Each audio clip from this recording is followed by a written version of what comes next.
بسم الله الرحمن الرحيم.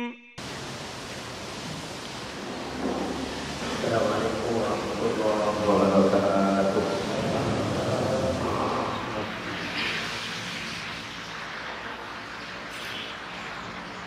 الحمد لله الذي أرسل رسوله بالهدى ودين الحق ليظهره على الدين كله وكفى بالله شهيدا. أشهد أن لا إله إلا الله وحده لا شريك له، أشهد أن محمدا عبده ورسوله لا نبي بعده. اللهم صل على محمد وعلى آله وأصحابه أجمعين. عباد الله، أوصيكم وإياي بتقوى الله فقد فاز المتقون. أعوذ بالله من الشيطان الرجيم. وكذلك جعلناكم أمة وسطا لتكونوا شهداء على الناس. سورة البقرة ayat 143. Masyarakat muslimin jamaah Jumat yang semoga dirahmati Allah Subhanahu wa taala.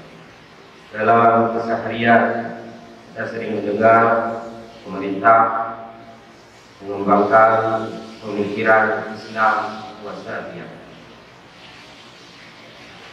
Kata-kata wasatiyah disebutkan oleh Allah beberapa kali di dalam Al-Quran.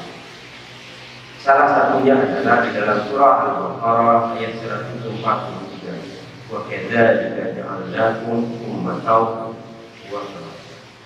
Dan demikianlah Allah telah menjadikan kalian semua sebagai umat wasat. Ada hal yang menarik dalam perkembangan pemikiran dan penerjemahan Al-Quran. Silakan nanti jika kita punya terjemahan Al-Quran yang dikeluarkan oleh Departemen Agama tahun 1971, kalimat umat wasat diterjemahkan dengan adil dan umat pilihan. Umat wasatah, adil dan umat pilihan.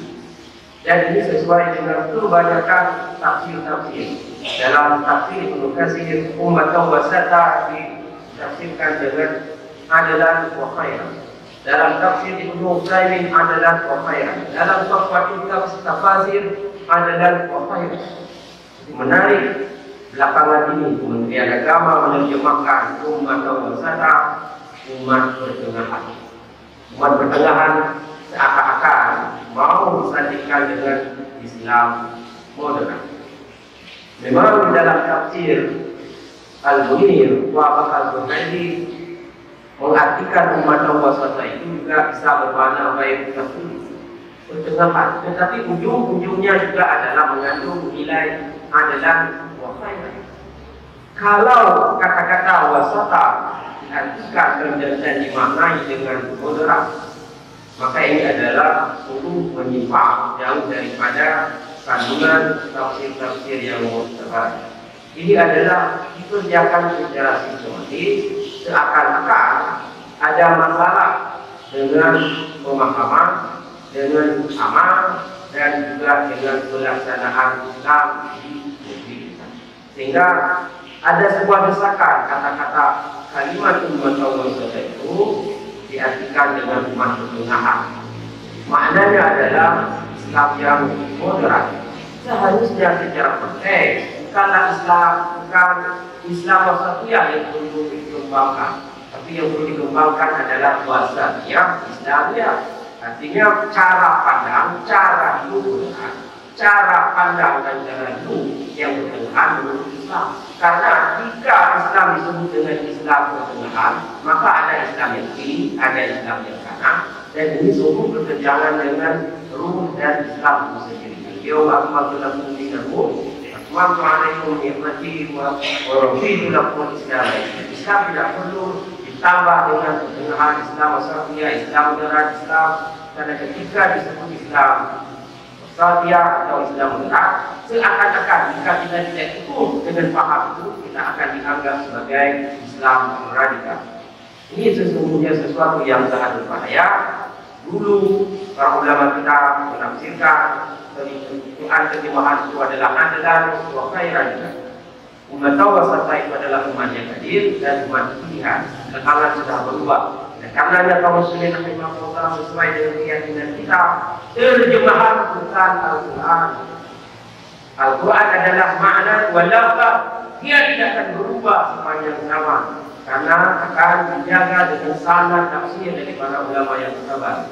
Sekali lagi, terjemah bukan Al-Quran. Al-Quran adalah makna walaupun sesuai dengan konteks yang ada di dalam kitab-kitab tafsir yang muhtabar. Ketika kita mendengar istilah wasatiyah, sesungguhnya ini ada persoalan. Apa makna persoalannya? Wasatiyah itu digambarkan dengan moderat. Pertanyaan kita, kalimat moderat atau Islam moderat yang dikembangkan, kiblatnya kemana? Kalau kiblatnya Al-Quran, maka adalah khairan.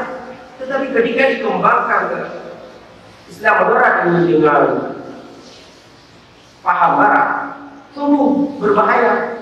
Apa bahayanya? Seseorang itu belum dianggap moderat apabila kita masih menganggap Islam itu agama yang benar.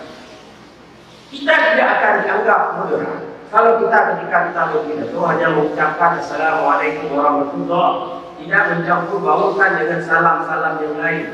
Orang pejabat yang ketika berpidato orang Islam berpidato dengan mengucapkan Assalamualaikum kemudian salam-salam yang lain, sesungguhnya mereka meragukan kesempurnaan salam Islam, meragukan kesempurnaan salam Islam sama dengan meragukan Rasulullah, meragukan Rasulullah sama dengan meragukan wahyu, meragukan wahyu sama dengan meragukan kebenaran Al-Quran. Jadi efeknya itu besar sekali. Kemana-mana yang acara setelah Assalamualaikum salam ini salam itu 5 pohon mana kan itu. Sesungguhnya kita sedang meragukan kesempurnaan salam yang disampaikan oleh Rasulullah Sallallahu Alaihi Wasallam. Kalau kita hanya mengucapkan Assalamualaikum maka tidak akan dianggap moderat. Bahaya sekali pemikiran-pemikiran yang seperti ini. Kita tidak akan dianggap moderat kalau kita tidak meyakini toleransi. Toleransi yang dimaknai dalam Islam moderat yang dikembangkan belakangan bukanlah konsep lakudi waliyati, bukan dalam konsep dana amaruna walakum amarukum, bukan.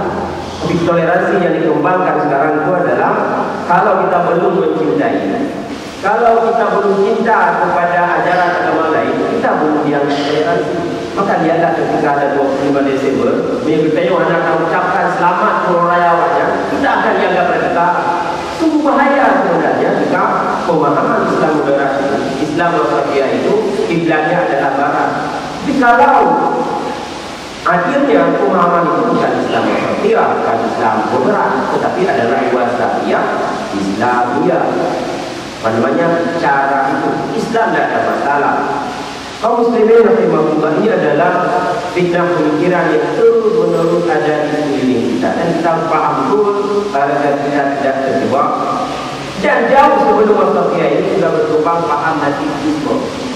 Ahmad Nadir, pendiri Dewan Dakwah, kemudian juga mantan Perdana Menteri pertama Republik Indonesia, beliau mengatakan ada upaya natifisme yang luar biasa di negeri kita ini. Apa itu natifisme? Pemikiran Islam. Coba lihatlah nanti bapak-bapak atau ibu-ibu yang berprofesi sebagai guru, lihatlah buku sejarah Indonesia. Sejarah Indonesia di tingkat SLTA atau SMU. Jadi salah satu materinya disebut di sana adalah kurikulumnya adalah manusia asli Indonesia. Apa manusia asli Indonesia itu adalah pendidikan fokus, Javanikus atau homini. Jadi orang Indonesia ini berasal dari Bani Turak. Tanpa sadar sesungguhnya ini adalah sesuatu yang luar biasa. Setiap saat, setiap waktu diajarkan oleh guru sejarah kepada anak-anak kita.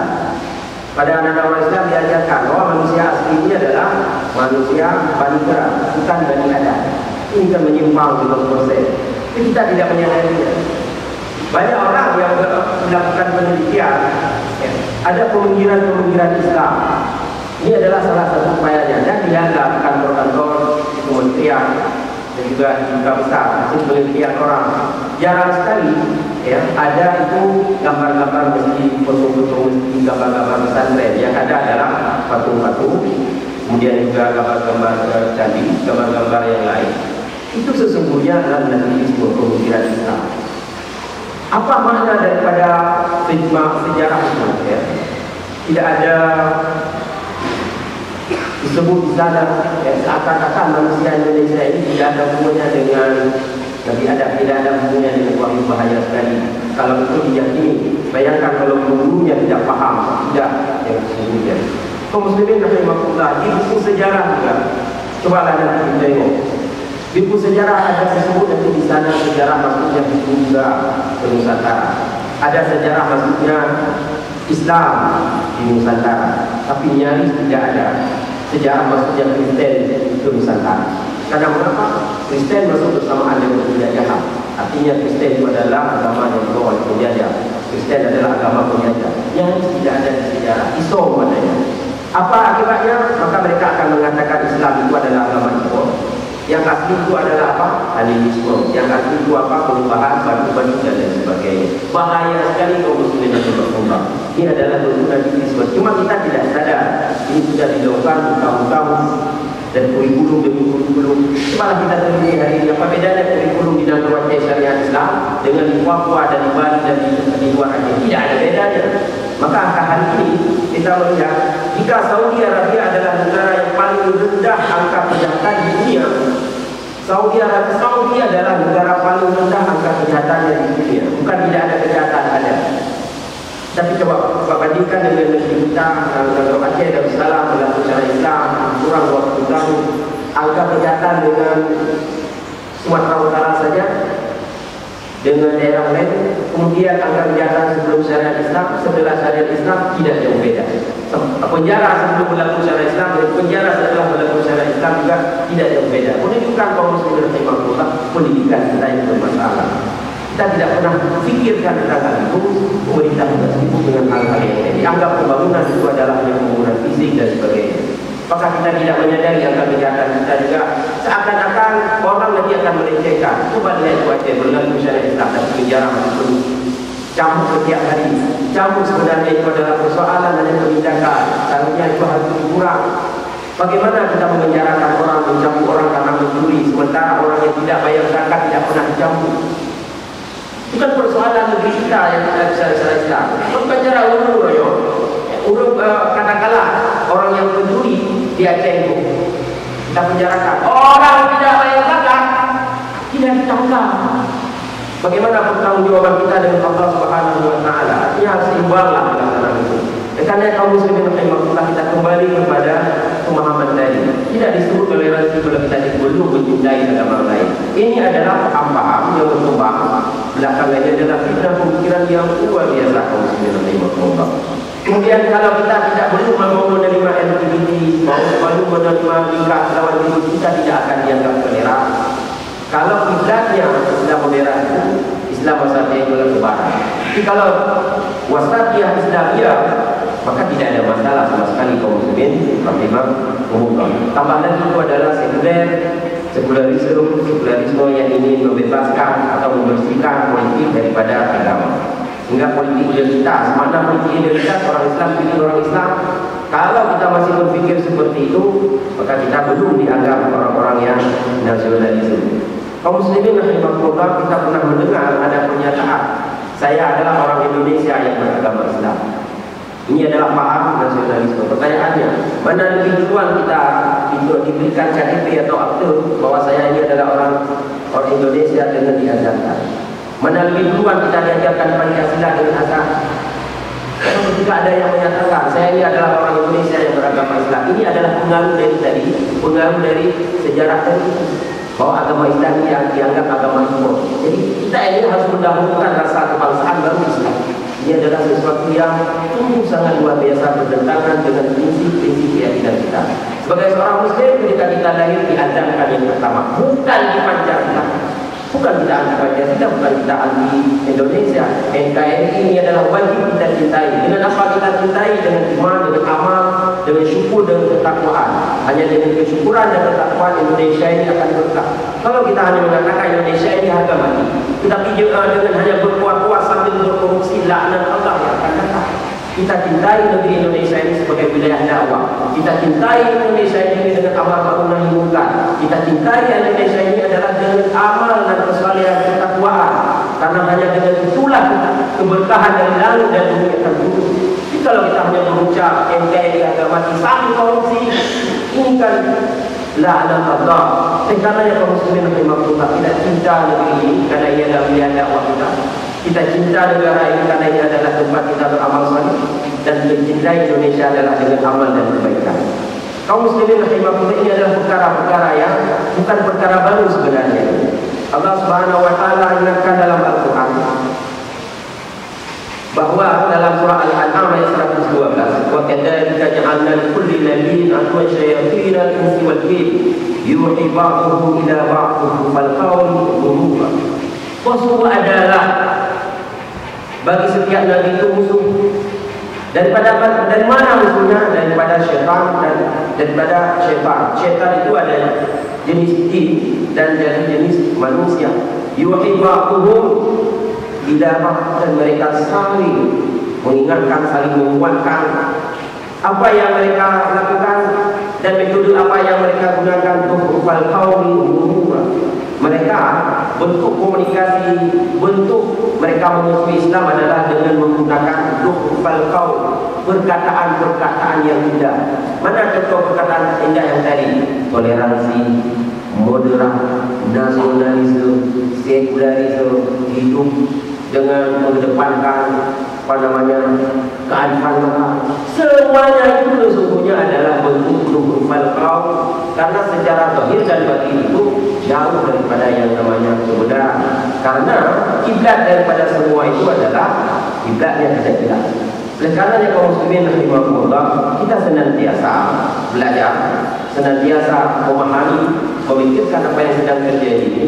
Bukan untuk kita menutupi itu adalah tempat kita berdakwah, tempat kita mengingatkan mereka, dan juga adalah bagaimana menjadikan semua dan hal tersebut itu sebagai amal dan kebaikan kita semua. Kaum muslimin rahimahullah, Rasulullah sallallahu alaihi wasallam suatu ketika ditanya oleh Abu Dzar, mengingatkan kepada Abu Dzar, ya Abu Dzar, fa'awwadu ya Abu Dzar min syayatil insi wal jin. Wahai Abu Dzar, hendaklah engkau berlindung daripada syaitan manusia dan syaitan dari jenis jin. Apa saya bertanya? Inna minal insani syayatin. Coba saya bertanya kepada Rasulullah. Qala Rasulullah, na'am. Ada syaitan yang berasal daripada manusia, dan berkata berkaitan dengan penafsiran ayat ini oleh Malik bin Dinar, syaitan dari jenis manusia lebih berbahaya daripada syaitan daripada jin itu sendiri. Jika kita berumur, ketika terdengar azan, ketika kita baca ayat kursi, ketika kita berzikir, ketika kita baca Al-Quran dengan penuh keikhlasan, maka syaitan daripada jenis jin mereka akan berlari. Terdengar azan, mereka akan berlari. Sementara syaitan daripada jenis manusia akan selalu berada di dalam ketiak dan berada dekat dengan syaitan daripada jenis manusia lebih berbahaya daripada syaitan daripada jenis jin itu sendiri. Dan kita terbukti hari ini banyak orang-orang yang terpengaruh, orang yang terjerat bukan oleh syaitan jin, tapi terpengaruh oleh syaitan jenis manusia. Dengan apa? Dengan harta, dengan uang, dengan kedudukan, dengan pengaruh dan lain sebagainya. Karenanya kaum muslimin rahimahullah, ketika Rasulullah membaca ayat fa'alhamaha fujuraha wa taqwaha, ketika Rasulullah membaca surah Asy-Sya's fa'alhamaha fujuraha wa taqwaha, maka Rasulullah berhenti. Kenapa Rasulullah berhenti? Membaca doa, Allahumma ati nafsi taqwaha wa zakkiha anta khairu man zakkaha anta waliha wa maulaha. Artinya Rasulullah sendiri berhenti ketika membaca surah Asy-Syams sampai pada ayat fa'alhamaha fujuraha wa taqwa. Allah lah yang akan memberikan takwa, dan juga Allah. Oleh karenanya Rasulullah berdoa, ya Allah hati nafsi takwa. Doa ini dimaksudkan adalah supaya kita sebagai umat kepada Rasulullah senantiasa menjaga kesucian hati, menjaga kesucian pikiran, menjaga kesucian iman daripada berbagai pengaruh, baik daripada syaitan, jin dan juga dari syaitan manusia. Kemudian Imam Ibnu Katsir ketika menafsirkan ayat qad aflaha man zakkaha, sungguh beruntunglah orang-orang yang mensucikan jiwanya. Beliau menafsirkan bagaimana cara kita mensucikan hati dan jiwa kita agar kita tidak terpengaruh dengan berbagai pemikiran, dengan berbagai godaan yang tidak benar, dengan berbagai penyimpangan pemikiran. Maka kata Ibnu Katsir adalah zakka nafsaha bi ta'atillah. Tidak ada jalan, tidak ada wasilah untuk menjaga kesucian hati, kesucian jiwa dan kesucian iman kita kecuali dengan taat kepada Allah. Ibnu Qayyim rahimahullah menyebutkan jalan dan cara kita agar kita istiqamah jalan yang benar, dan jalan agar kita selalu berada pada hanifah, yaitu keistiqomahan. Tidak ada jalan yang lain kecuali kita selalu dekat dengan Al-Quran. Oleh karenanya kaum muslimin rahimahumullah, persoalan ini adalah bukan persoalan biasa, tapi harus kita hadapi dengan biasa-biasa saja. Makna biasa-biasa saja adalah dengan dekat dengan majelis ilmu, dekat dengan Al-Quran, dan terus belajar sehingga pemikiran-pemikiran yang disebut ini dalam kajian ilmu dakwah, aliran-aliran dan pemikiran-pemikiran yang salah ini disebut dengan halaqatul hadamah. Artinya adalah perkara-perkara, gerakan-gerakan yang menyimpang, dan cara kita menghadapinya adalah dengan terus belajar, dan juga kita menumbuhkan semangat agar kita menciptakan kebenaran yang kedua. Kata Rasulullah sallallahu alaihi wasallam, yahidu musyrikin fi amwalikum wa anfusikum wa alsinatikum. Dan hadis dari Imam Ahmad dan Nasai, ketika terjadi berbagai penyimpangan, ketika terjadi berbagai hal-hal yang rusak, kata Rasulullah, berjihadlah kalian fi amwalikum wa anfusikum wa alsinatikum, dengan harta, dengan jiwa dan juga dengan lidah. Makna lidah apa ini? Gunakanlah lidah, gunakanlah pena, gunakanlah buku, gunakanlah mimbar, gunakanlah media-media yang bisa melawan berbagai penyimpangan-penyimpangan ini.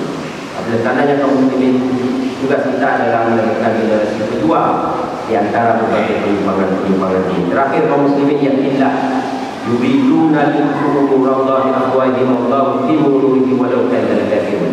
Ayat yang serupa ini beberapa kali Allah ulang di dalam Al-Quran, dalam surah As-Saff, dalam surah At-Taubah, bahwa mereka ingin menutup cahaya Allah dengan mulut-mulut mereka, tapi sesungguhnya Allah akan menyempurnakan cahaya kebenaran, cahaya keimanan walau karihal kafirun, walaupun orang-orang kafir itu penuh dengan kebencian. Ayat yang sama juga diulang oleh Allah dalam surah At-Taubah ayat 32. Itu juga walau karihal kafirun, cahaya Allah akan sempurna, cahaya kebenaran juga akan sempurna, walaupun orang-orang kafir, walaupun orang-orang musyrik, walaupun orang-orang pendosa, mereka membencinya. Mulanya kaum muslimin rahimahumullah, Islam ini harus dilindungi. Islam ini kita harus dilindungi. Islam bukan hanya sekedar kita warisi, bukan kita yakini, kemudian kita amalkan, kita dakwahkan, dan terakhir yang paling penting kita adalah bersabar dengan Islam. Akan ada berbagai fitnah. Ketika kita punya ilmu, punya kesabaran, maka itu adalah kunci kita untuk tetap berada di dalam kebenaran dan menggunakan Al-Quran sebagai sumber ilmu dan pengetahuan. Barakallahu li wa lakum wa nafa'ani wa iyyakum minal ayati wa dzikril hakim. Qabbala minni wa minkum tilawatahu innahu sami'un basir.